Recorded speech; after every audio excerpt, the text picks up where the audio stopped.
जो लोग ज्वाइन हुए हैं आज के इस पहले दिवस में 7 दिवसीय वर्कशॉप में, उनका मैं बहुत बहुत तहे दिल से उनका शुक्रिया अदा करता हूँ, आभारी हूँ। क्योंकि आपके वजह से ये कोर्स का शुरुआत होना और कुछ गहराई में जाना, जिसकी हमें तलाश है, जिसको हम ढूंढ रहे हैं, जिसको हम सुख शांति और सफलता या बहुत कुछ हम कहते हैं, तो उस सफलता की तरफ जाने के लिए हमें कहीं ना कहीं संकल्प और निर्णय लेना होता है। तो मुझे लगता है कि ये आज का जो दिन जो है, हमने जो संकल्प लिया था, सोचा था कि हम ऑनलाइन के माध्यम से हम एक कोर्स का आयोजन करेंगे, जो आप लोगों की भी रुचि थी, इच्छा थी, और मैं भी कितने दिनों से सोच रहा था कि आपके बीच में मैं ऐसा कोई विषय लेके आऊँ जिसके माध्यम से हम हमारा अभी तक का जो जीवन को देखने का जो हमारा तरीका है, विशेषता हम बहुत सारे पहलुओं से हम अपने जीवन को देखते हैं, और उस जीवन में जो महत्वपूर्ण जो केंद्र है वो हमारा मन है। और मन की तलाश या मन के माध्यम से हम हर हर जीवन के पहलुओं को हम अनुभव करते हैं। तो क्यों ना हम मन को ही जानने का प्रयास करें, और ऐसा मन जिसको हम ध्यान का मन कहते हैं। ध्यान के आचरण में हमारा मन कैसे होता है, सभी हम साधक हैं, सभी हम ध्यान का काफ़ी लंबे समय से आचरण कर रहे हैं या हम सराव कर रहे हैं, और कुछ हमारा अभ्यास भी हो रहा है। हाँ, लेकिन अभ्यास और आचरण के बीच में जो अंडरस्टैंडिंग जो है, हाँ, वो अंडरस्टैंडिंग ही हमें मध्यम मार्ग में आगे लेके जा सकती है।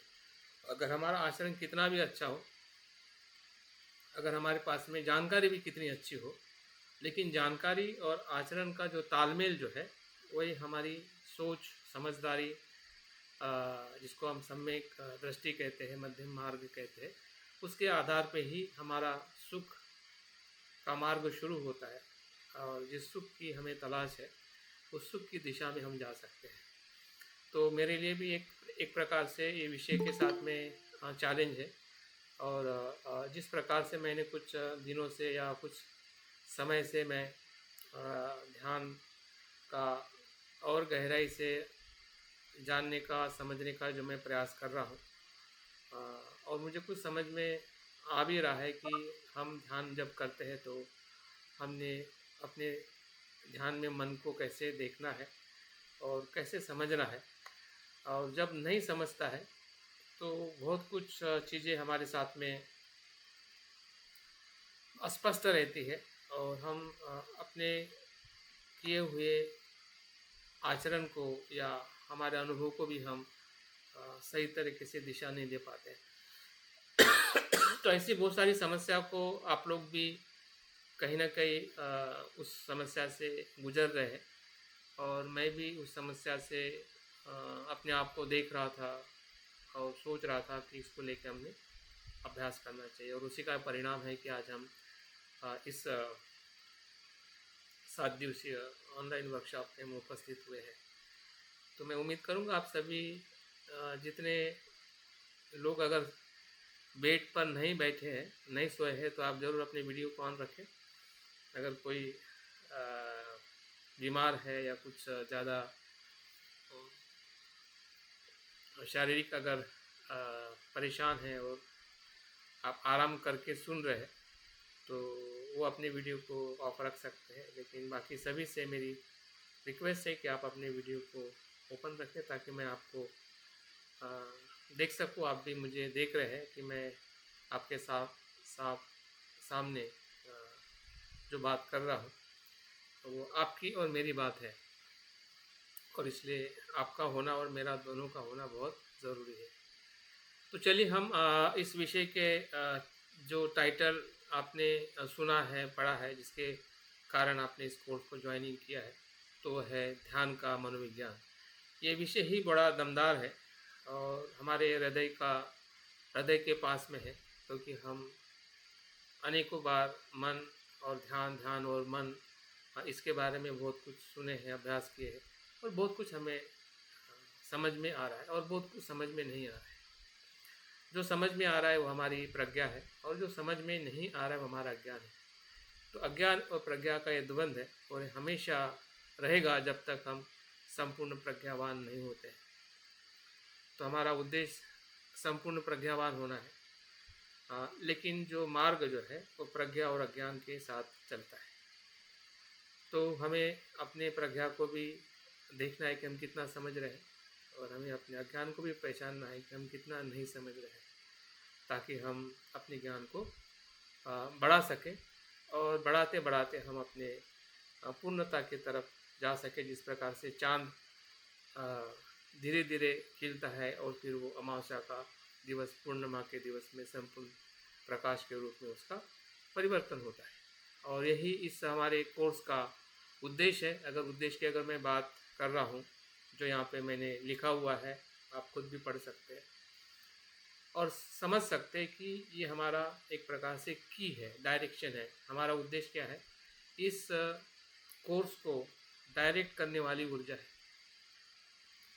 जितना आपकी इच्छा से इस कोर्स को ज्वाइनिंग किए हैं, जैसे कि काफ़ी लोगों ने अपने परिचय में बताया कि हम ध्यान को और गहराई में समझना चाहते हैं, मन को और जानना चाहते हैं, लेकिन वो आपकी इच्छा है। इच्छा उद्देश्य में परिवर्तित होना ज़रूरी है। तो यहाँ पे मैंने 3 उद्देश्य लिखे हुए हैं हमारे कोर्स के। इसको आपकी इच्छा के साथ में कनेक्ट करके देखिए। इच्छा और इच्छा शक्ति दोनों में फ़र्क है। इच्छा तो हमें हमेशा होती है कि मैं बुद्ध बन जाऊँ या मैं सुखी बन जाऊँ या धनवान धन प्राप्त करूँ। इच्छा होना एक सभी मनुष्य का एक सामान्य धर्म है, सामान्य स्वभाव है। लेकिन वो सामान्य स्वभाव असामान्य मनुष्य में कब परिवर्तित होता है, जिसको हम बुद्ध मनुष्य कहते हैं या फिर बोधिसत्व कहते हैं, तो जब वो उस इच्छा को उद्देश्य के साथ में वो देख पाता है। मतलब अपने उस इच्छा की पूर्ति के लिए एक अपना दिशा तय करता है या अपना एक गोल बनाता है। उस हेतु के साथ चलने के लिए अपने आप को संकल्पबद्ध करता है। और मैं आप लोगों से उम्मीद रखता हूँ और मुझे विश्वास है कि हम 7 दिन इसी उद्देश्य के साथ में हम बने रहेंगे। तो पहला जो उद्देश्य है कि हमारा जो ध्यान का मनोविज्ञान है उसको हमें ज़्यादा से ज़्यादा समझना है। ध्यान और मन का क्या संबंध है और किस प्रकार से जब मन शुद्ध होता है तो किस ध्यान में हम प्रवेश करते हैं, हमारा कौन सा ध्यान किस मानसिक अवस्था में हमें लेके जाता है।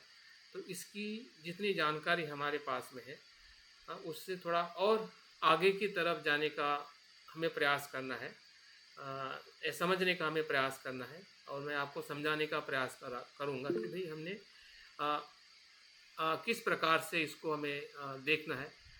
एक मैसेज आया है, वॉइस इज़ नॉट क्लियर। क्या सभी के लिए ऐसा है या सिर्फ एक पर्सन के लिए? मुझे लगता है नहीं, वॉइस क्लियर। हाँ, तो मतलब हो सकता है कि उनका नेटवर्क में परेशानी हो। तो थोड़ा आप केपी सिंह जी, आप थोड़े अपने नेटवर्क को ठीक कर लीजिए, सही जगह पे बैठिए ताकि आपको नेटवर्क मिल सके। और दूसरा जो उद्देश्य जो है, जब हम ध्यान और मन के दोनों परिणाम को या उसकी गहराई को हम समझेंगे धीरे धीरे, तो उसके साथ हमारा मानसिक स्वास्थ्य, जिसको हम ध्यान का लाभ कहते हैं, जब तक मानसिक स्वास्थ्य का, जिसको हम मानसिक सुख कहते हैं, अगर हमें फल ना मिले, अगर परिणाम अगर हम अपने भीतर देख नहीं पाए, तो समझ जाइए कि हमारा ध्यान नहीं हो रहा है।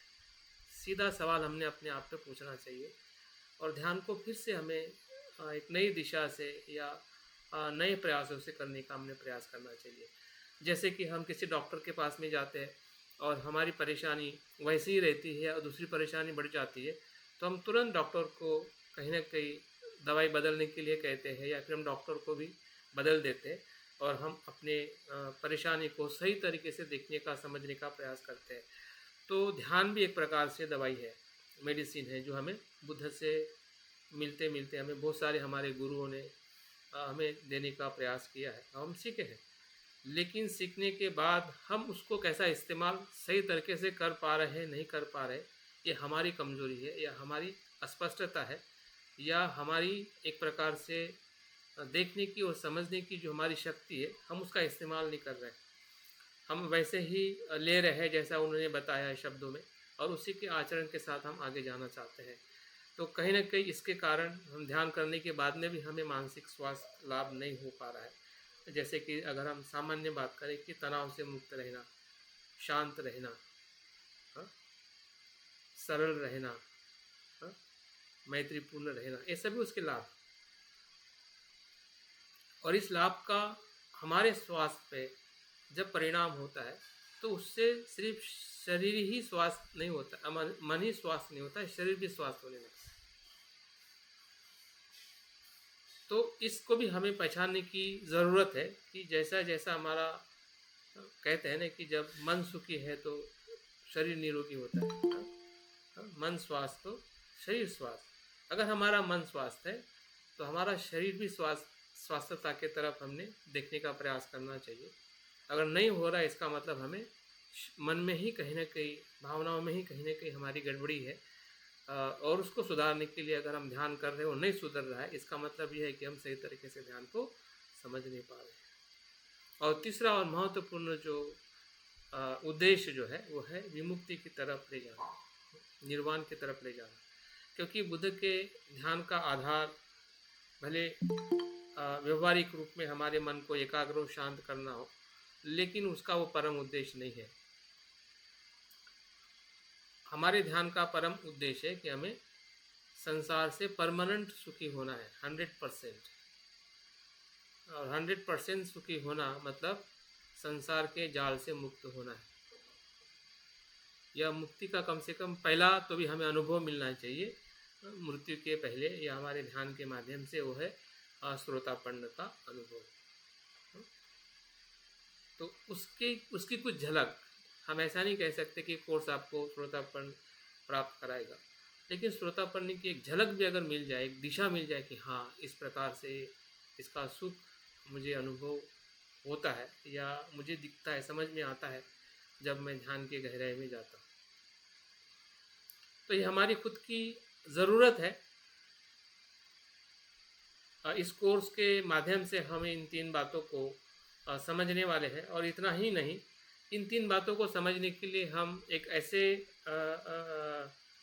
संकलन के साथ हम देखने वाले हैं कि बुद्ध की शिक्षा से आया हुआ जो ध्यान है या उनकी शिक्षा है, उसके बाद में बौद्ध जो आचार्य होके गए हैं, उन्होंने ध्यान और मन के बारे में क्या कहा है। इतना ही नहीं, आज के मनोवैज्ञानिक क्षेत्र में ध्यान के माध्यम से बहुत सारे संशोधन हुए हैं, वो हमारे लिए क्या उपयोगी हो सकते, ताकि हम अपने मन के और ध्यान के अनुभव को विश्वास से स्वीकार कर सकें कि सही में ऐसा ही होता है, क्योंकि वो प्रमाणित हो चुका है जब हम उसको कुछ रिसर्च के कुछ पहलुओं को देखते हैं। और इतना ही नहीं, अगर उसको और हमें भौतिक स्वरूप में देखना है तो हमारा मस्तिष्क जो है, मस्तिष्क में जो बदलाव होते हैं, जिसको न्यूरोसाइंस के माध्यम से उसको टेस्ट किया गया है कि ध्यान करने से हमारे मस्तिष्क में किस प्रकार से सकारात्मक बदलाव होते हैं।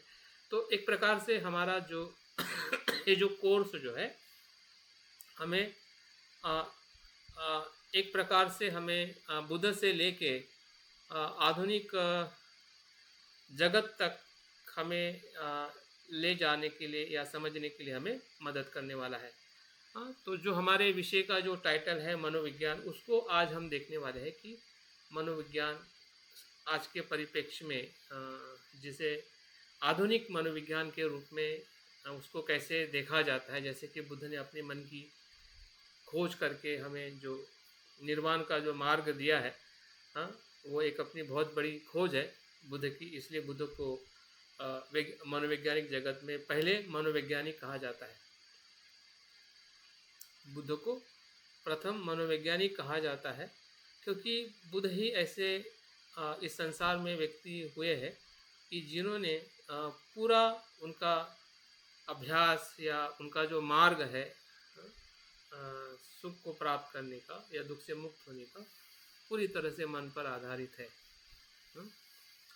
तो आज भी जो साइंस या मनोवैज्ञानिक क्षेत्र में जो प्रगति हुई है, तो उस प्रगति का हमने कहीं न कहीं एहसास लेना चाहिए कि सही में जो बुद्ध ने बात की वही बात आज मनोवैज्ञानिक अपने अनुभव के माध्यम से एक नई शाखा के रूप में उसकी आधुनिक जगत में शिक्षा दे रहे हैं।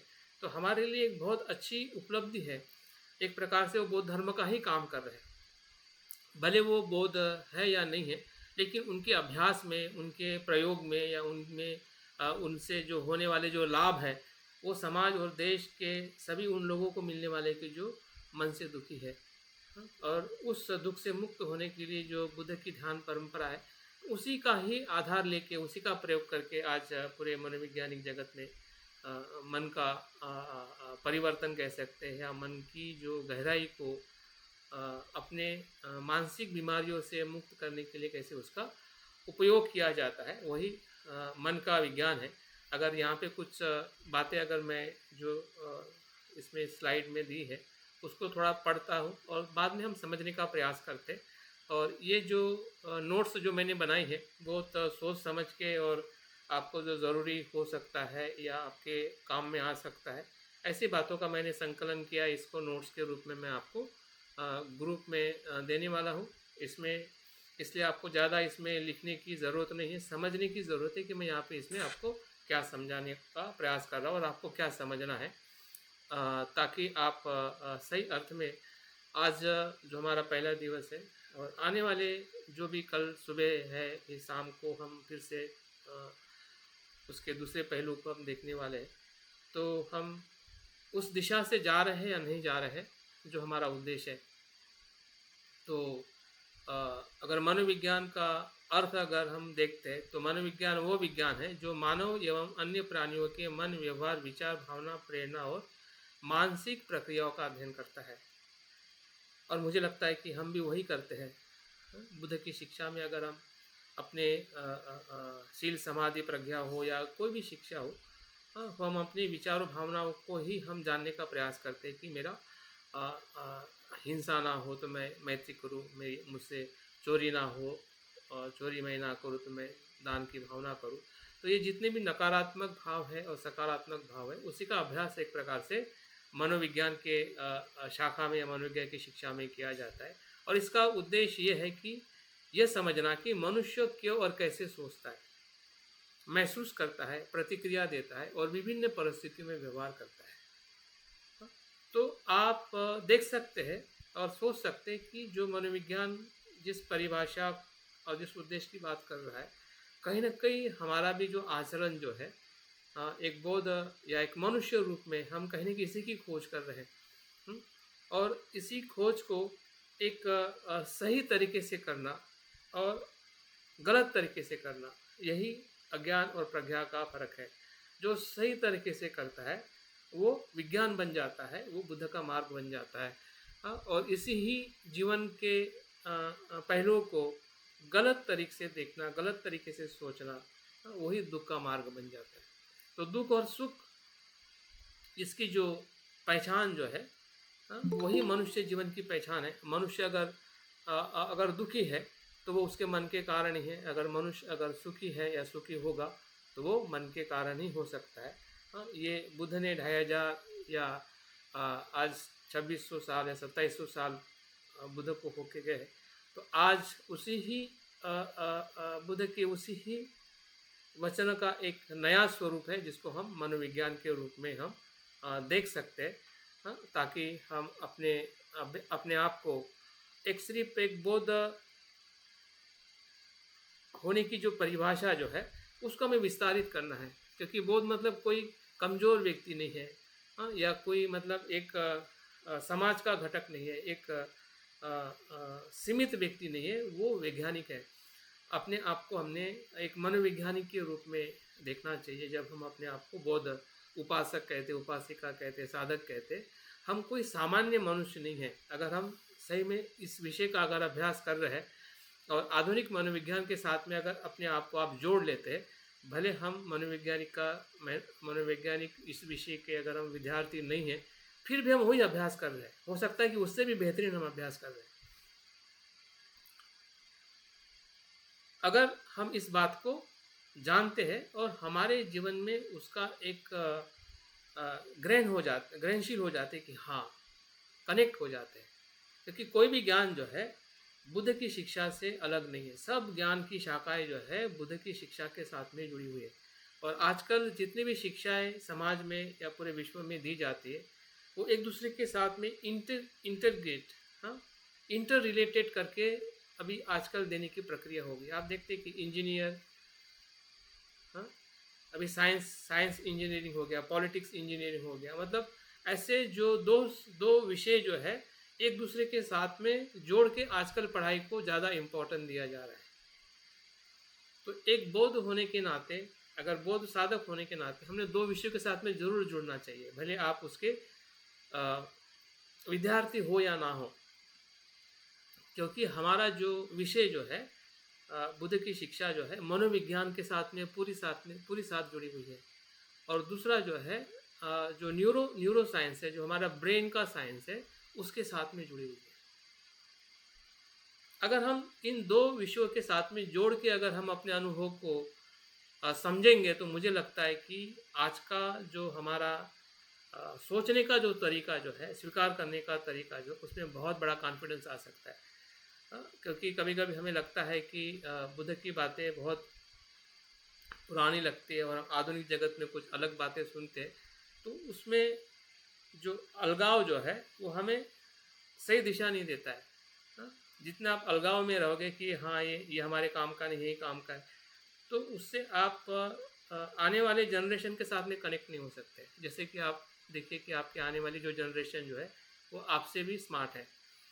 आप उनको बुद्ध के ध्यान से उनको धम्म से कनेक्ट नहीं कर सकते, लेकिन अगर आपको वैज्ञानिक मनोविज्ञान के बारे में अगर थोड़ा पता है और उसी का जिक्र करके अगर उनको आप ध्यान बताओगे या ब्रेन का कुछ फंक्शन बता के उनको ध्यान बताओगे, तो हो सकता है कि आने वाली जनरेशन ध्यान की तरफ आगे बढ़ सकती है।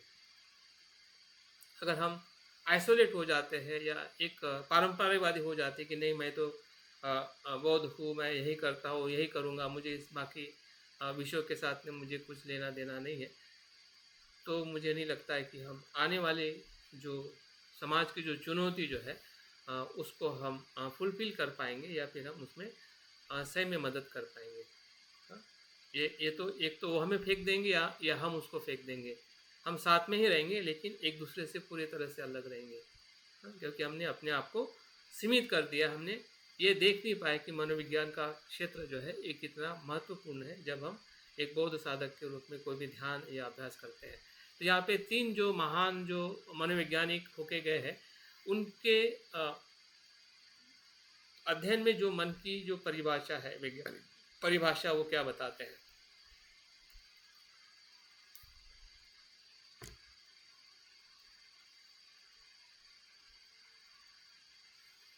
पहले जो मनोवैज्ञानिक जो है आधुनिक मनोवैज्ञानिक के रूप में विलियम्स जेम्स को देखा जाता है, वो ये बताते हैं कि मनोविज्ञान मानसिक प्रक्रिया का विज्ञान है।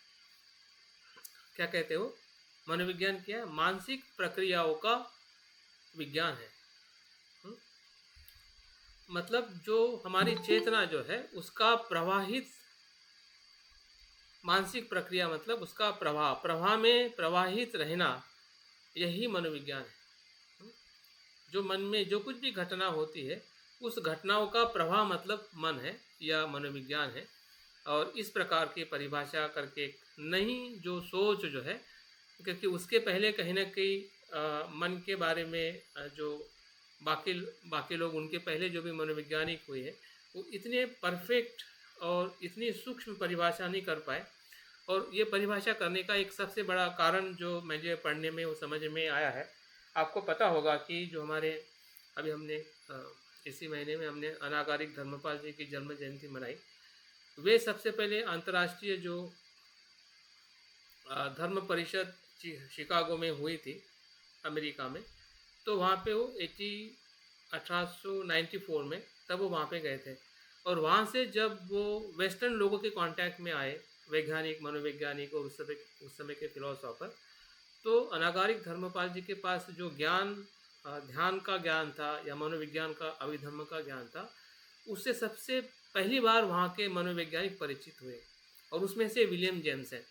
मुझे एक घटना उनके संदर्भ में याद आती है कि विलियम जेम्स को जब अनागारिक मिलने गए थे उनके कॉलेज में जहाँ पे वो पढ़ाते थे अपने स्टूडेंट को, तो उस क्लासरूम में अनागारिक धर्मपाल जी को लेके जाते हैं और उनका इंट्रोडक्शन देते हैं कि ये जो मन को जितना जानते हैं, अभिधम्म को या ध्यान की अनुभूति को, ये आधुनिक मनोविज्ञान के जनक है। इस प्रकार से उनका परिचय देते हैं, क्योंकि उनसे वो सभी सीखते हैं जो उनके पास में ज्ञान होता है बुद्ध के अभिधम्म पिटक का या बुद्ध के ध्यान के परंपराओं का, और उसके आधार पर जब वो चिंतन और अभ्यास करते हैं तब जाके उनको मन के बारे में जो सही सोच जो है, जिस प्रकार से फ्लो ऑफ द कॉन्शियसनेस, उसके पहले जो चित्त जो है या मन जो है एक प्रकार से आत्मा या एक नित्य पदार्थ के रूप में देखा जाता था, लेकिन विलियम जेम्स ने पहली बार विज्ञान को भी वो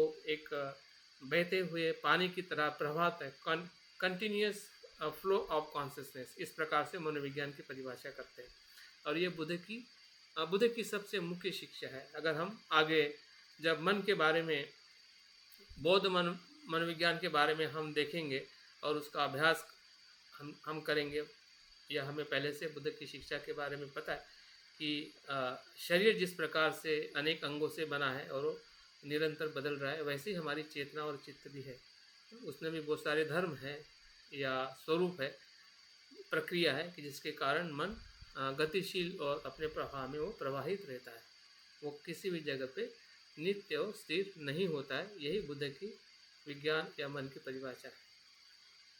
वाटसन नाम के जो मनोवैज्ञानिक ये कहते हैं कि व्यवहार का वैज्ञानिक अध्ययन ही मनोविज्ञान है। मतलब व्यवहार मतलब कोई व्यक्ति अच्छा या बुरा व्यवहार करता है, जिसको हम नेगेटिव और पॉजिटिव कहते हैं, उसका अध्ययन करना ही मनोविज्ञान है।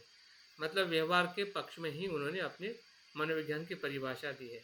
और एक महत्वपूर्ण जो मनोवैज्ञानिक है जिसको हम फ्राइड नाम से, सिगमंड फ्राइड नाम से जानते हैं, ये बहुत ही आधुनिक और मन की गहराई में अध्ययन करने वाले ये मनोवैज्ञानिक है। और उन्होंने कहा है कि ये मानसिक गहराइयों, अवचेतन मन और व्यक्तित्व का विश्लेषण किया जाता है मनोविज्ञान के अध्ययन में। तो यहाँ पे चेतन अचेतन जो मन बुद्ध जो बताते हैं कि जिसके बारे में हम आगे अभ्यास करने वाले, तो फ्राइड जो है बुद्ध के बताए हुए मन की परिभाषा के बहुत ही पास में गए और उन्होंने बुद्ध ने जिस प्रकार से मन के अलग अलग स्तर के माध्यम से मन को देखा और पहचाना, कहीं ना कहीं फ्राइड भी उस मन को देखने का, अध्ययन करने का जो उन्होंने प्रयास किया है, यह हमारे लिए बुद्ध के मन को समझना बहुत ही सरल और मदद रूप हो सकता है अगर हम उसके कुछ अध्ययन को करते हैं या जानने का हम प्रयास करते हैं। तो बुद्ध ने जो बताया है उसको समझने के लिए हमें सरलता हो सकती है, क्योंकि आज का जो साइंस है, टेक्नोलॉजी है, जैसे कि अभी ये टेक्नोलॉजी के माध्यम से हम मिल पा रहे हैं, बात कर पा रहे हैं, जैसे कि बात अगर हम बिन टेक्नोलॉजी की बात करते हैं तो हम बहुत पास में तभी बात कर सकते हैं, इतने दूर रह के हम बात नहीं कर सकते, इतना दूर रह के हम एक दूसरे को देख नहीं सकते, लेकिन इतना दूर होने के बाद में भी एक दूसरे को देख रहे हैं और बात कर रहे हैं और बात समझ में आ रही है कि जो मैं बात कर रहा हूँ और आप समझने का भी प्रयास कर रहे हैं। तो संवाद तो वैसे ही हो रहा है जिस प्रकार से जब टेक्नोलॉजी नहीं होती है और हम आपस में बात करते हैं। तो जो हमें आज के साइंस और विज्ञान ने या टेक्नोलॉजी ने जो हमें एक तकनीक दी या ऐसा कुछ खोज करके ऐसा नेटवर्क दिया जिसके माध्यम से हम एक दूसरे को वही बात कर सकते हैं जो हम रियल में आमने सामने मिल के बात कर सकते हैं। तो जो लाभ अभी हमें मिल रहा है ये हम ले पा रहे हैं क्योंकि ये नेटवर्क या इंटरनेट या ये जो भी सॉफ्टवेयर है, टूल्स है, उसके माध्यम से हम एक दूसरे को देख पा रहे, समझ पा रहे। तो उसी प्रकार से बुद्ध की जो भी शिक्षा है जो इतनी गहन है, इतनी विशाल है और आज के परिप्रेक्ष्य में अगर समझाने के लिए अगर कोई अभ्यास हमारे लिए अगर मदद कर रहा है तो ज़रूर उसमें से कुछ बातें हमने अपने जहन में या हमारे समझने में उसका उपयोग करना चाहिए, ताकि हम बुद्ध की शिक्षा को समझ सकें।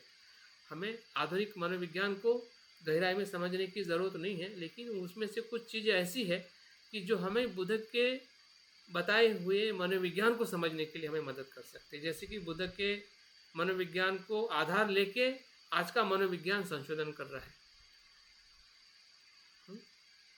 या नई नई बातें खोज रहा है कि सही में मन क्या है। तो क्यों ना हम भी एक बौद्ध साधक या आचरण करने वाले होने के नाते हम भी उसमें से जो हमारे लिए ज़रूरी समझ सकता है, क्यों ना हम उनका भी प्रयोग करके हम अपने अनुभव को और ज़्यादा गहरा और ज़्यादा विश्वास में बनाए कि हाँ, ये ऐसा ही होता है, ऐसा ही है, जिसके कारण मैं अपने मन को देख के आगे जा सकता हूँ। और इसलिए मनोविज्ञान की अगर हम उद्देश्य की बात करें तो इसमें 4-5 उद्देश्य है कि हमारे मन व्यवहार को समझना है, मानसिक समस्या का समाधान करना है, व्यक्ति की क्षमता और व्यक्तित्व का विकास करना है, समाज में समन्वय और सहयोग बढ़ाना है, तनाव चिंता जैसी मानसिक परेशानियों से राहत देना है। तो क्या ये एक बौद्ध होने के नाते हमारा भी तो उद्देश्य यही है? हम भी तो यही चाहते, यही कर रहे हैं कि हमारा व्यवहार अच्छा हो, हमारी मानसिक समस्या से हम राहत मिले, या हमारा व्यक्ति विकास हो, समाज में एक मैत्री का वातावरण हो, समानता, स्वतंत्रता, बंधुता हो, और मानसिक बीमारियों से हम मुक्त हो। तो ये उद्देश्य जो मनोविज्ञान का उद्देश्य हमारे जीवन में भी उतना ही महत्वपूर्ण है जितना महत्वपूर्ण आज का मनोविज्ञान उसको अपनी शिक्षाओं के माध्यम से बता रहा है। अभी हम थोड़ा और पास में जाने का प्रयास करते हैं, क्योंकि ये हमेशा हमारे लिए प्रश्न रहता है, स्पेशली जो हम लोगों से मिलते हैं या हम भी अपने आप को ये सवाल पूछते हैं कि क्या मस्तिष्क, जिसको हम ब्रेन कहते हैं, और मन कहते हैं, क्योंकि दोनों का भी स्वरूप अलग है, कार्य अलग है, लेकिन कुछ कुछ फंक्शन एक जैसे ही होते हैं। कुछ फंक्शन बहुत ही एक जैसे ही होते हैं, जैसे मन में होता है वैसे मस्तिष्क में भी कुछ इस प्रकार का फंक्शन होता है। और कभी कभी हम कह देते हैं, और बहुत सारी जगह पे हम अपने ब्रेन को ही मन कहते हैं, कभी हृदय को ही मन कह देते हैं। लेकिन हृदय और मन का और मस्तिष्क और मन का क्या संबंध है, जबकि मस्तिष्क भौतिक है और मन भौतिक नहीं है। लेकिन हम शब्दों का कहीं ना कहीं वैसा ही उच्चारण कर लेते हैं, और उसी के आधार पर हम मन को लेके भी बात करते हैं। लेकिन मन क्या ऐसे ही है या मन अलग है? इसको कुछ तरीके से उसको हमें समझना है, और उससे एक हमारी स्पष्टता होगी। इसमें हमें ज़्यादा क्या कहते हैं, बहुत हमें भीतर नहीं जाना है, बहुत गहन अध्ययन में नहीं जाना है, लेकिन एक सामान्य जिसको हम ज्ञान कहते हैं कि जो मेरा शरीर है, जैसे कि हमारे शरीर के सभी अंग के बारे में हम थोड़ा थोड़ा जानते हैं। भले हम डॉक्टर नहीं है या भले हम सर्जन नहीं है, तो क्या हम अपनी आँखों को नहीं जानते?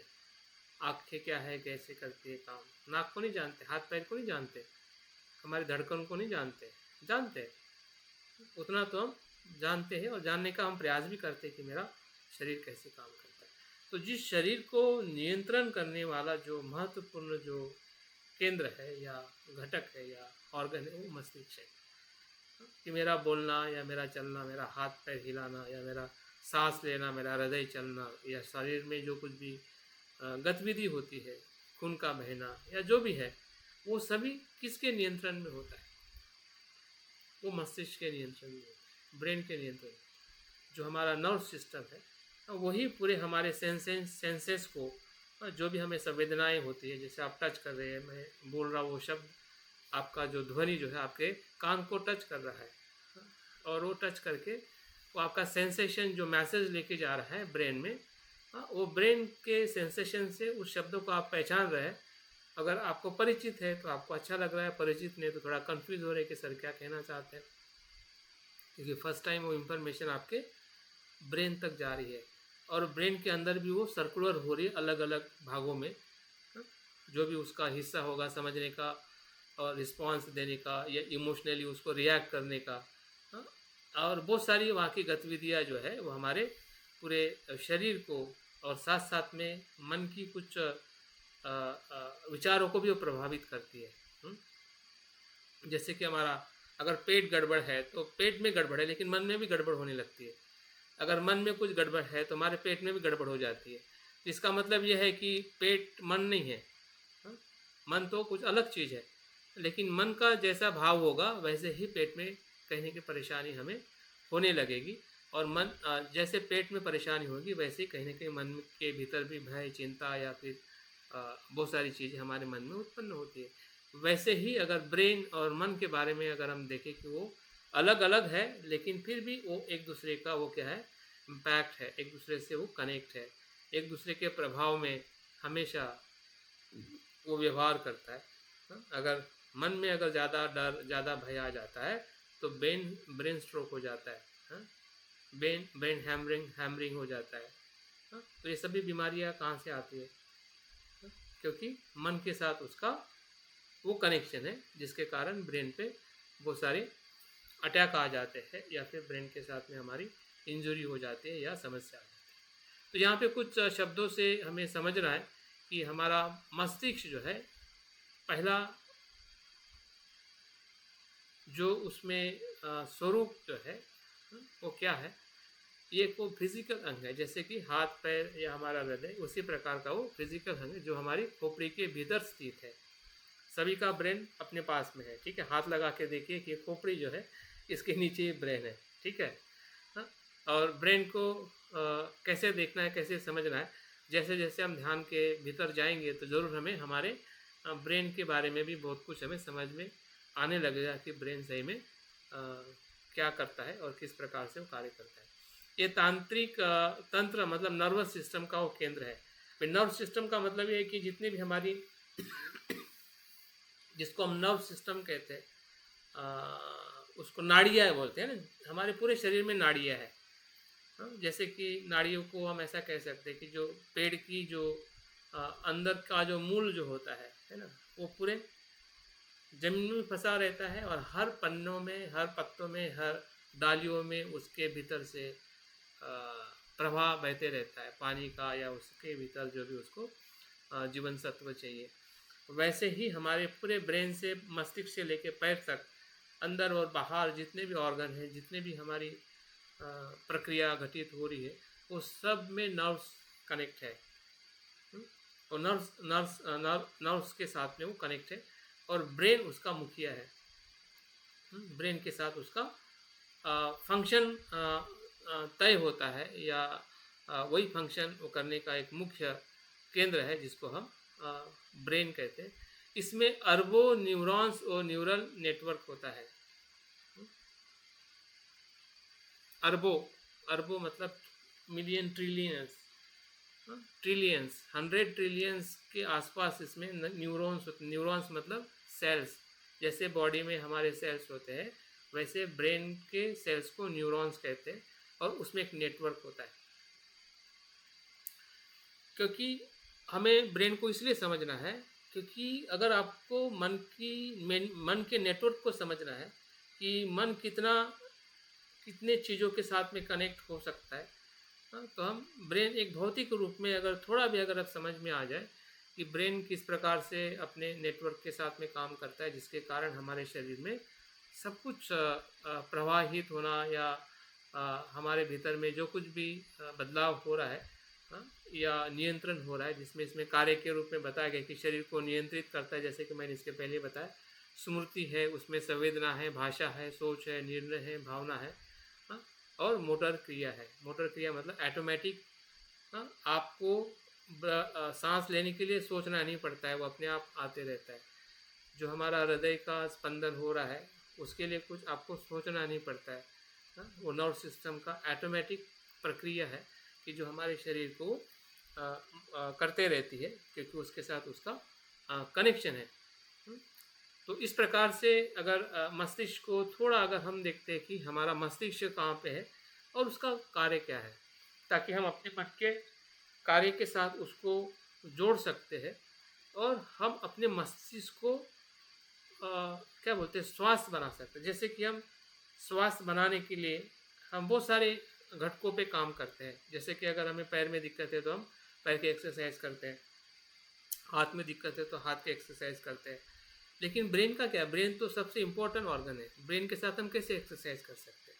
ब्रेन के साथ एक्सरसाइज करने के लिए हमें ब्रेन को जानना ज़रूरी है कि वो क्या है और क्या करता है। और उसकी सबसे बड़ी एक्सरसाइज है मेडिटेशन। हम मेडिटेशन जो कर रहे हैं ना, सबसे ज़्यादा एक्सरसाइज का जो बेनिफिट जो है वो ब्रेन को मिलता है। और ये सिर्फ मैं कह रहा हूँ इसलिए नहीं, बल्कि इसके ऊपर बहुत सारा संशोधन हो चुका है और अभी भी हो रहा है, ताकि हम अपने ब्रेन के स्वास्थ्य को जितना अच्छा रखते हैं, ये सबसे बड़ा ध्यान का लाभ है। जितना ब्रेन हमारा स्वस्थ रहेगा उतना ही हमारा शरीर स्वस्थ रहेगा, और शरीर जितना स्वस्थ रहेगा उतना हमारा आयुष्य दीर्घायुष्य रहेगा, और हम ध्यान के लिए और बेहतरीन तरीके से हम अपने आप को तैयार कर सकते हैं। अगर मस्तिष्क में अगर प्रभाव सही नहीं हो रहा है तो समझ जाइए कि हमारा पूरा जो शरीर का तंत्र है वो कभी भी कोलैप्स हो सकता है, कभी भी बिगड़ सकता है। अगर उसको बिगड़ने से अगर हमें बचाना है तो हमारा ध्यान एक अपने आप में कितना महत्वपूर्ण है ये हमें आगे समझ में आएगा। मन क्या है? मन कोई भौतिक अंग नहीं है, बल्कि एक मानसिक प्रक्रिया है, मेंटल प्रोसेस है। इसमें भी विचार है, भावना है, स्मृति है, कल्पना है, चेतना है, प्रवाह है, चेतना का प्रवाह है। बौद्ध मनोविज्ञान के अनुसार मन क्षण क्षण बदलता है, जिसको हम अनिश्चय कहते हैं। मन को प्रत्यक्ष रूप से छुआ नहीं जा सकता है, लेकिन अनुभव किया जा सकता है। ये मन की परिभाषा है। भौतिक और अभौतिक का यही भेद है कि भौतिक रूप को हम किसी आकार में देख सकते हैं या किसी जगह पे देख सकते हैं, उसको हम भौतिक वस्तु कहते हैं। इसमें मैंने एक चार्ट में उसका संक्षिप्त अंतर बताया है, इसको आप ज़रूर पढ़िए और समझिए। अगर समझ में नहीं आया है तो कल आप ज़रूर इसमें से कुछ सवाल पूछ सकते हैं। अगर आपको इतना पता चल जाए कि इसमें क्या फ़र्क है और कैसे दोनों एक दूसरे के साथ में एक दूसरे को प्रभावित करते हैं।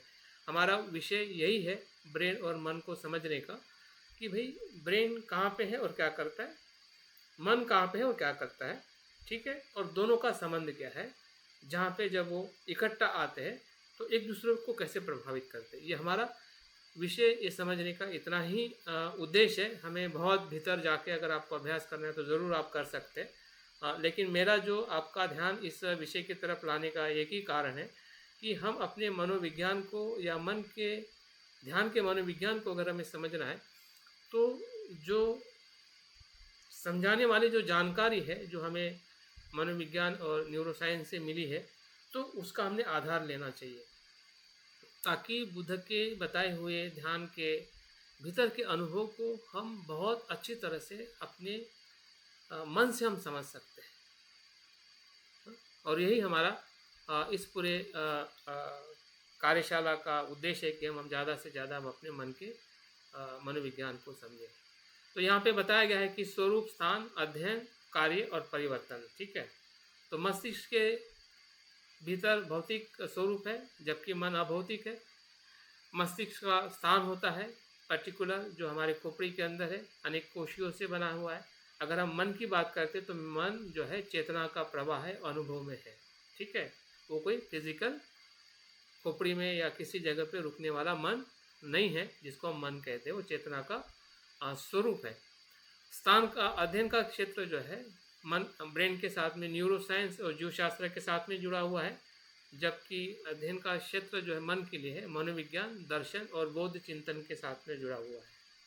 कार्य के रूप में अगर उसको देखते हैं तो मस्तिष्क जो कार्य जो करता है, संकेत भेजना, जैसे कि मैंने अभी बताया उदाहरण, जैसे कि मैं बोल रहा हूँ, शब्द आपके कानों तक जा रहा है और वो शब्द जो है वो आपके कान की जो आपकी जो वाइब्रेशन जो लेने की जो शक्ति है, वो शक्ति से वो पूरी जो कान की जो एक सिस्टम जो है वो ब्रेन के साथ कनेक्ट है, और ब्रेन के भीतर वो जो भी उसको समझने की जो उसके न्यूरॉन्स का नेटवर्क है वो उसको मैसेज देके वो कन्वे करता है, और रिस्पांस लेके फिर से आपके मन में विचार आता है कि मैं उसको सुन रहा हूँ, तो मुझे समझ में आ रहा है या नहीं समझ में आ रहा है। दो ही चीज़ हो सकते, समझ में आ रहा है या समझ में नहीं आ रहा है, तो दोनों अनुभव जो है एक प्रकार से संकेत भेजना, हाँ, ये सबसे बड़ा ब्रेन का काम है। और शरीर को नियंत्रित करना, जो भी हम चल रहे हैं ना, चलते लेफ्ट राइट, तो ये ब्रेन का एक संतुलन बनाने का उनका फंक्शन है।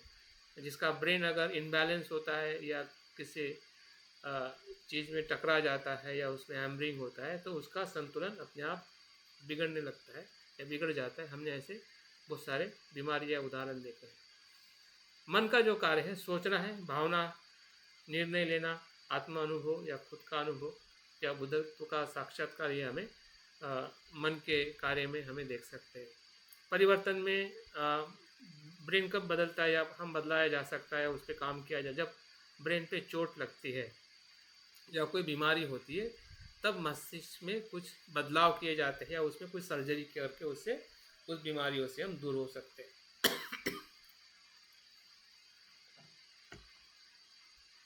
मन में बदलाव कब आता है? परिवर्तन आने का जो कारण जो है वो है साधना, ध्यान और शिक्षा से मन बदलता है, परिवर्तित होता है, विकसित होता है। हाँ, एक स्तर से दूसरे स्तर पे जाता है।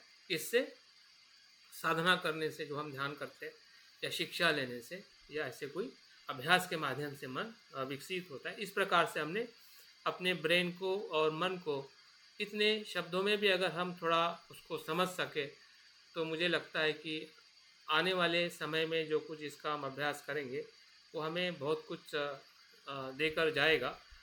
और यहाँ पे मैंने बताया कि इसका दोनों का संबंध क्या है। मैंने पहले बताया कि हमें मन और मस्तिष्क को थोड़ा उसके अलग अलग स्वरूप में देखना है, और हमें दूसरा ये भी देखना है कि दोनों का संबंध क्या है, एक दूसरे को वो इंटरकनेक्ट कैसे है।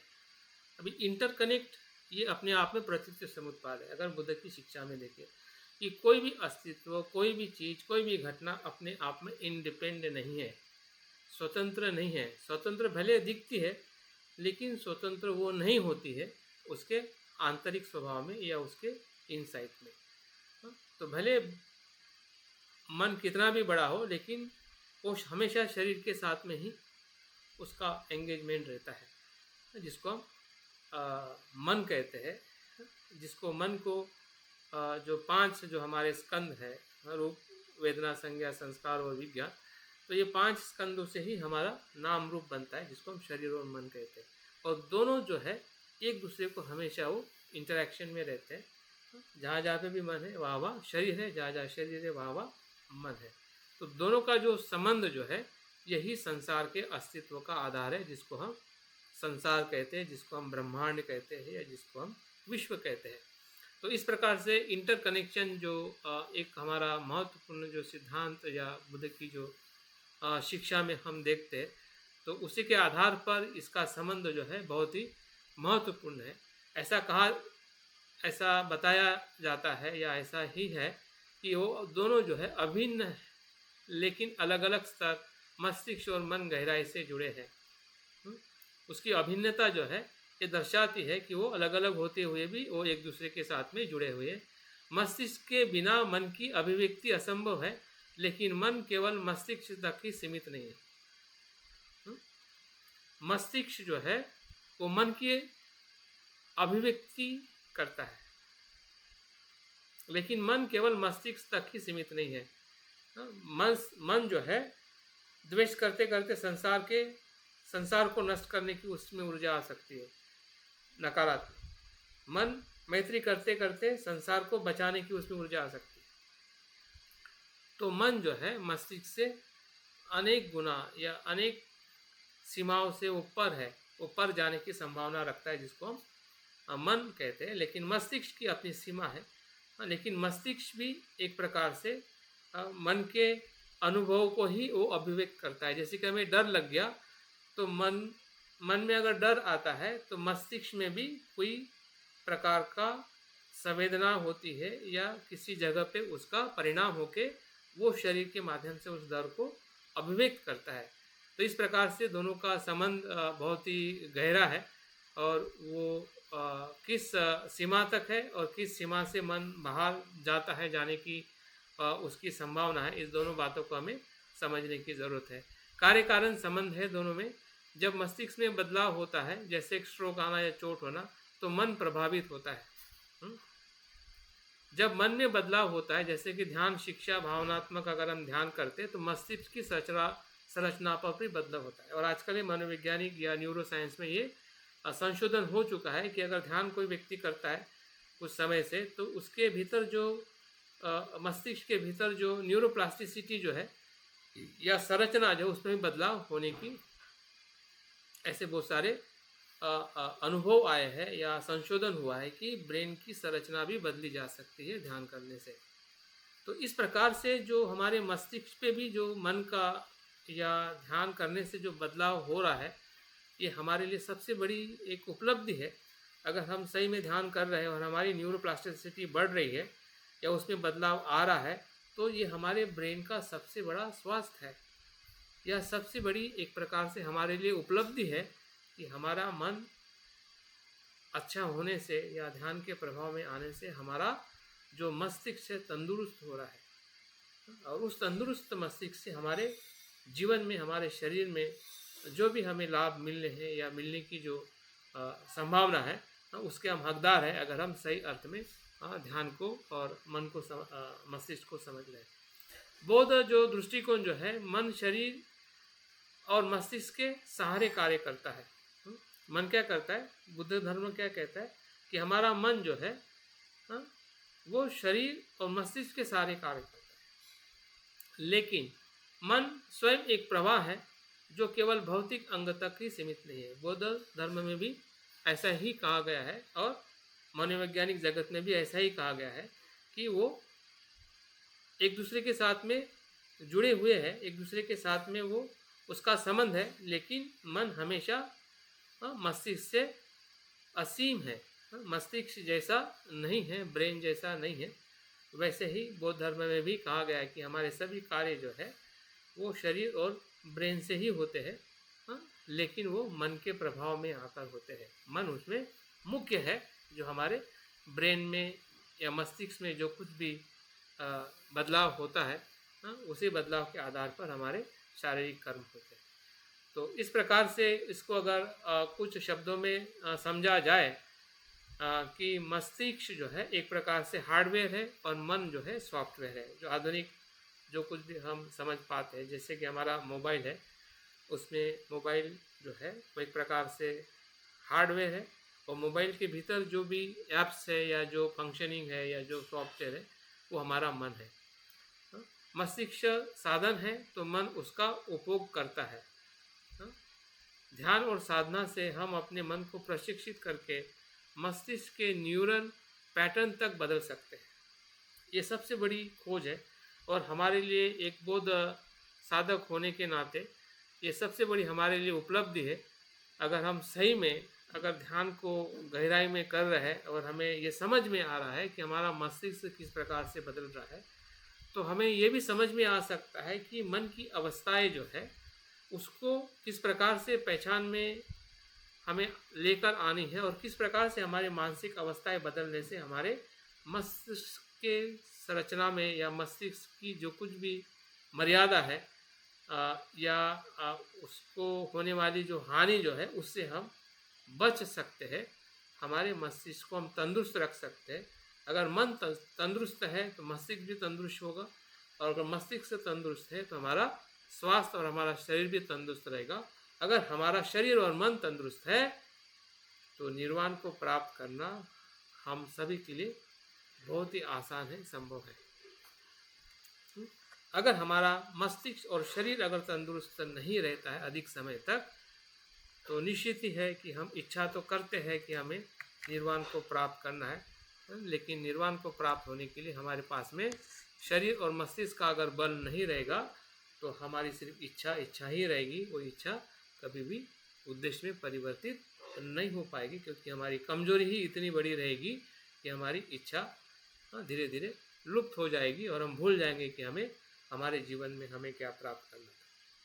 तो इसका कुछ न्यूरॉन्स का मैंने यहाँ पे एक डायग्राम दिया है कि हमारा जो ब्रेन में जो ट्रिलियंस न्यूरॉन्स होते हैं, तो इस प्रकार से वो न्यूरॉन्स होते हैं हाँ, जिसमें उसमें 3 भाग बताए जाते हैं कि सामने वाला जो हिस्सा जो है, जो ये वाला बताया गया है, हाँ, उसको डेंड्राइट डेंड्राइट के नाम से जाना जाता है, कि जिसमें बहुत सारे सिग्नल्स या संदेश उसमें आते हैं। जैसे कि अभी मैं बोल रहा हूँ, तो उसका संदेश जो है उस पहले जो हिस्सा जो है उसमें वो आते हैं, और वो संदेश फिर वो दूसरे न्यूरॉन्स के पास में जाता है। तब जाके हम मैं जो बोल रहा हूँ उसमें से जो आपको समझ में आ रहा है, हाँ, तो ऐसे कितने सारे न्यूरॉन्स इकट्ठा आके वो जानकारी एक दूसरे को दे के वो फल क्या बोलते हैं उसको, एक दूसरे को दे के उसको प्रमाणित करते हैं कि ये जो बोल रहे हैं, हाँ, क्या मैं उसको सुन रहा हूँ क्या या समझ रहा हूँ। हाँ, तो उसमें एक प्रकार से जो पूछ जो बताई गई है ना पीछे की तरफ एक्सॉन करके, हाँ, वो पूछ जो है वो दूसरे न्यूरॉन्स के साथ में जुड़ने वाली वो कनेक्शन है। ऐसे ही न्यूरॉन्स का नेटवर्क होता है, तो एक ही न्यूरॉन्स की बात इसमें बताई गई है। हाँ, जैसे हमारी पेशियाँ होती है, हाँ, वो पेशियाँ अनेक पेशियों के साथ में जुड़ी हुई रहती है, तब जाके हमारा शरीर की जो रचना जो है उसमें हम अपने शरीर को देख पाते हैं। वैसे ही ब्रेन की जो अलग प्रकार की सेल होती है, जिसका आकार मैंने इसमें बताया है, इसको आप ज़रूर पढ़िएगा और थोड़ा समझने का प्रयास करिए। अपने सेल्फ स्टडी में भी थोड़ा आप यूट्यूब में जाके ब्रेन के बारे में या ब्रेन की संरचना के बारे में बहुत सारे यूट्यूब है जो चैनल है, या कुछ टॉक्स है जो हिंदी में आपको उसके बारे में समझाया जा सकता है। अगर हमने 8, 9, 10 में अगर कुछ बायोलॉजी का सब्जेक्ट पढ़ा है, तो वो भी ज्ञान अगर आपके पास में है तो उसको भी थोड़ा आप एक्सेस कर सकते हैं और जान सकते हैं कि जिस शरीर के साथ मैं रह रहा हूँ, शरीर को तो जानता हूँ लेकिन ब्रेन को तो बिल्कुल नहीं जानता हूँ। तो हमारी अधूरी जानकारी ही अज्ञान है। तो ये अज्ञान हमें कभी भी प्रज्ञा की तरफ जाने नहीं देगा, हमेशा हमें वो रोकेगा। अगर जानकारी अगर हम रखते हैं, कम से कम हमारी ज़रूरत की भी जानकारी अगर हम लेते हैं कि न्यूरॉन्स, ब्रेन और ये सभी चीज़ें हमारे मस्तिष्क में होने से किस प्रकार से हमें जानकारी मिलती है, ताकि जब हम सही अर्थ में जब बौद्ध धर्म को पढ़ते हैं कि हम कहते हैं कि स्पर्श को देखना है। विसर्ग स्पर्श क्या है? स्पर्श तो यही है। वेदना क्या है? वेदना को आप जान रहे हैं, और वेदना के भीतर जो शरीर और ब्रेन का जो फंक्शन हो रहा है, अगर उसको नहीं जानेंगे तो आप वेदना को कभी पहचान ही नहीं पाओगे। सिर्फ वेदना शब्द रहेगा कि हाँ मैं वेदना को जान रहा हूँ, लेकिन सही अर्थ में उसका अनुभव ही नहीं रहेगा। जब तक हमें इस शरीर और ब्रेन के उस प्रक्रिया के साथ जब तक हम वेदना को नहीं समझ पाएंगे, तब तक वेदना, हाँ, वो सिर्फ शब्द रहेगा। हमें अपने शरीर के आधार पर वेदना अनुभव ही नहीं होगी। शब्द के आधार पर ही अनुभव होगी कि हाँ ये सुखद वेदना है, दुखद वेदना है, हाँ, लेकिन उसकी जो संरचना जो है, किस प्रकार की सुखद वेदना जब होती है तो ब्रेन के भीतर क्या होता है, ब्रेन के भीतर से जिस जगह पे वो वेदना हो रही है वो कैसा मैसेज आता है, हाँ, वो जो पूरा जो उसका आदान प्रदान जो है हमारे शरीर और मस्तिष्क का, अगर इससे अगर हम अनजान हैं और हम नहीं जान रहे हैं, तो हमारी सबसे बड़ी भूल है।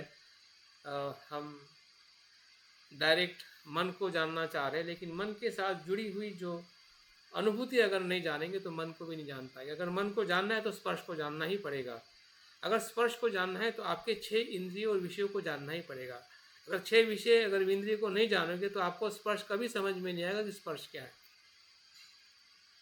अगर स्पर्श को नहीं जानेंगे तो आपको वेदना भी पता नहीं चलेगी कि वेदना क्या है।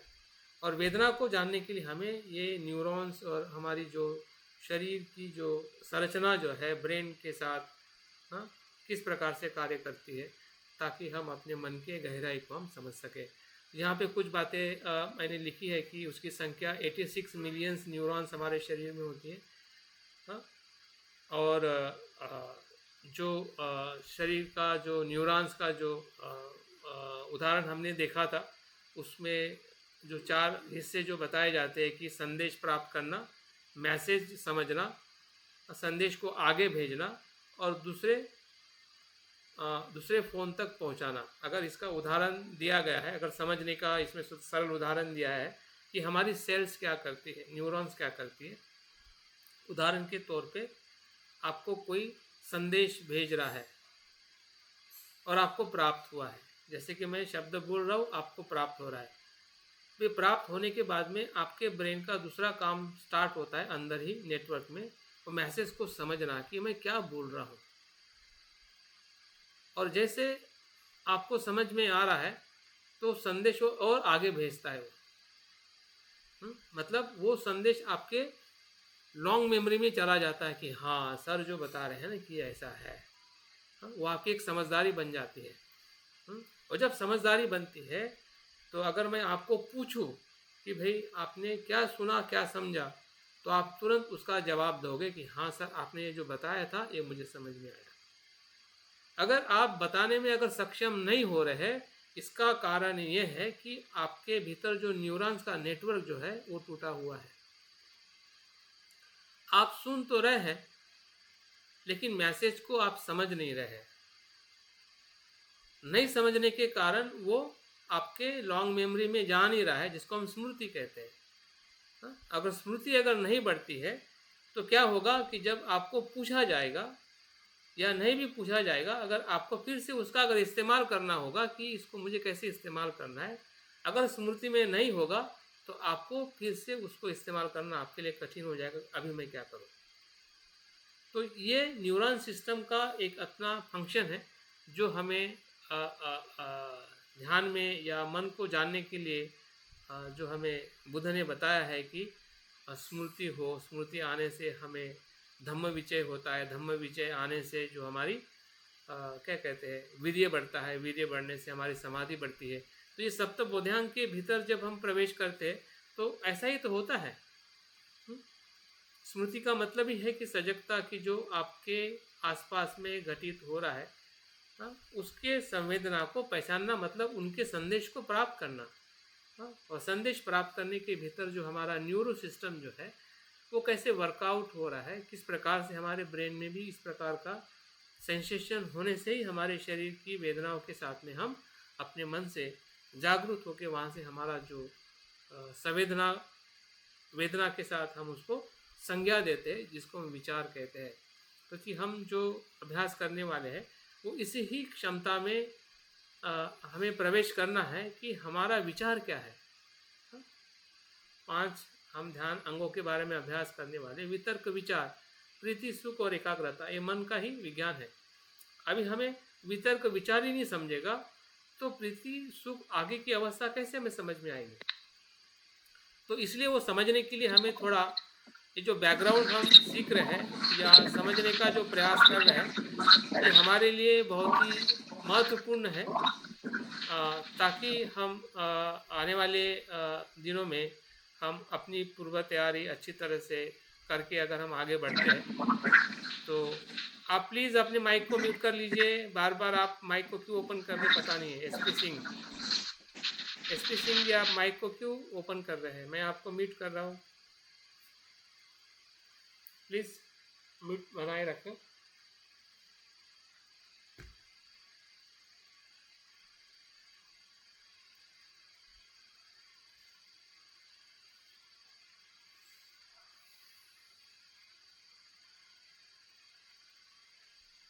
अभी हम मन के थोड़े और गहराई की तरफ समझने का प्रयास करते हैं।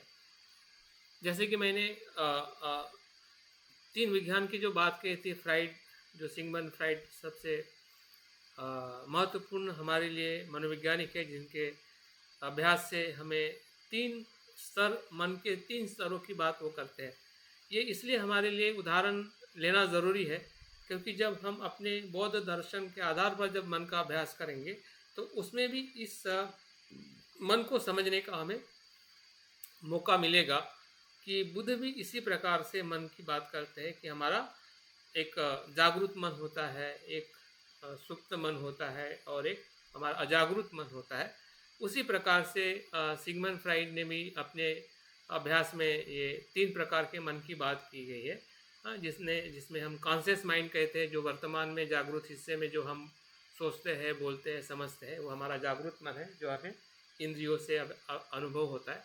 अर्ध जागरूक मन जो है, जो मध्य स्तर में होता है, कुछ स्मृतियाँ हमारे मन में रह जाती है और उसको हम कुछ समय के बाद में उसका याद करके स्मृति में लाते हैं, वो हमारा अर्ध चेतन मन है।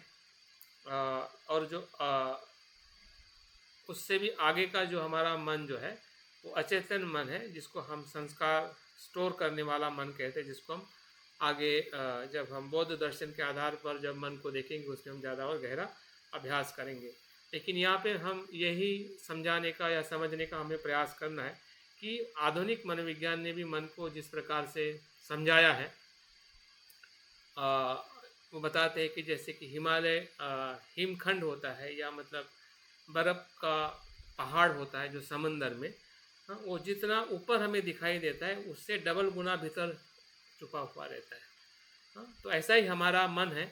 और उस मन को समझना, हाँ, जो हमें ऊपर ऊपर जो दिखाई दे रहा है जागरूक और थोड़ा अर्ध जागरूक, वो मन का एक प्रकार से ऐसा कह सकते हैं कैलकुलेशन में वो सिर्फ 5% मन है।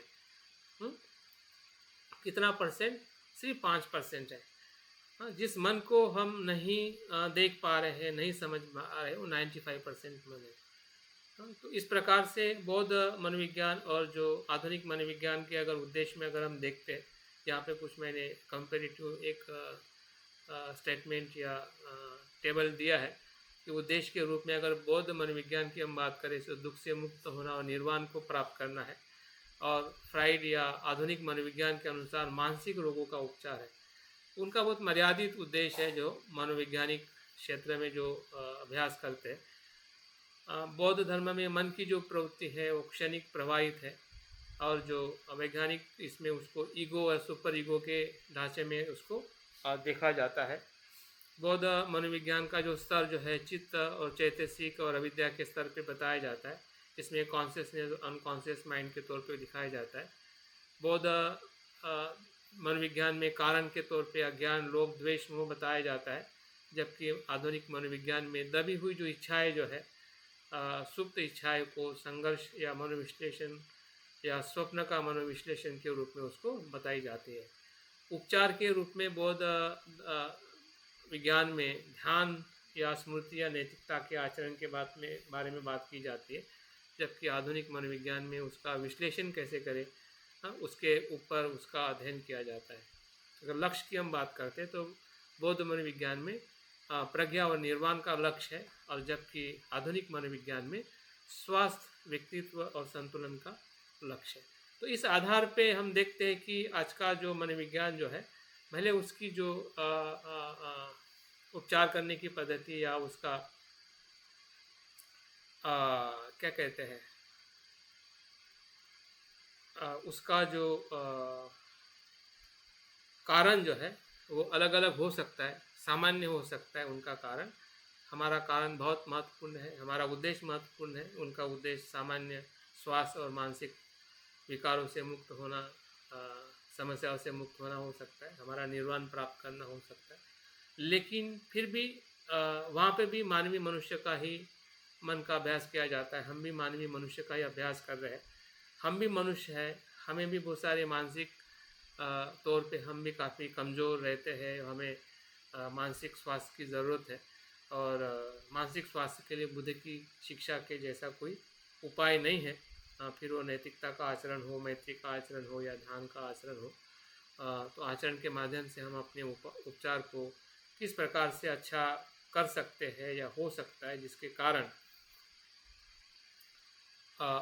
कारण हम देख सकते हैं कि हमारा जो जीवन जो है वो किस दिशा से जा रहा है जब हम ध्यान कर रहे हैं।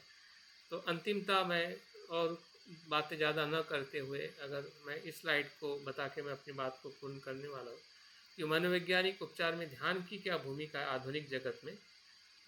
आधुनिक जगत में ये विशेष प्रकार की थेरापी के रूप में बौद्ध ध्यान साधना का अभ्यास किया जाता है, जिसमें CBT मतलब कॉग्निटिव बिहेवियर थेरापी के रूप में ध्यान का प्रभाव के रूप में भावनाओं को संतुलन करने के लिए इसका उपयोग किया जाता है।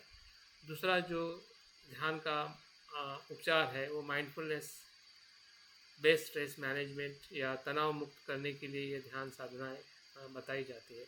तो इस प्रकार से अगर देखा जाए कि हम अगर ध्यान कर रहे हैं तो हमारे भी जो व्यवहार है, हमारा व्यवहार कितना बदल रहा है और किस प्रकार से हमारे व्यवहार और मस्तिष्क के स्तर पे क्या बदलाव हो रहा है, इसका भले परीक्षण हम अ, किसी लेबॉरेटरी में जाके करें या ना करें, लेकिन हमें अपने व्यवहार से या अपने जीवन को जब हम अवलोकन करते हैं तो हमें इसका ज़रूर परीक्षण हमें करना चाहिए, या एक दूसरे को हमने मदद करनी चाहिए, पूछना चाहिए कि सही में हम में क्या बदलाव हो रहा है, या उसके ऊपर हमने सर्वे करना चाहिए, प्रश्नोत्तरी हमने बनानी चाहिए कि सही में मेरे जीवन में स्ट्रेस है, कितना कम है, या जो भी हमारी मानसिक रूप की जो वीकनेस है, क्या उसको हम समझ पा रहे हैं क्या, ताकि हमारे किस ध्यान से हम उससे मुक्त हो सकते हैं और किस ध्यान से सही में हमें बदलाव हुआ है, इसका भी आपको हमें कॉन्फिडेंस भी तो आना चाहिए कि हम ध्यान कर रहे हैं, सही में मेरा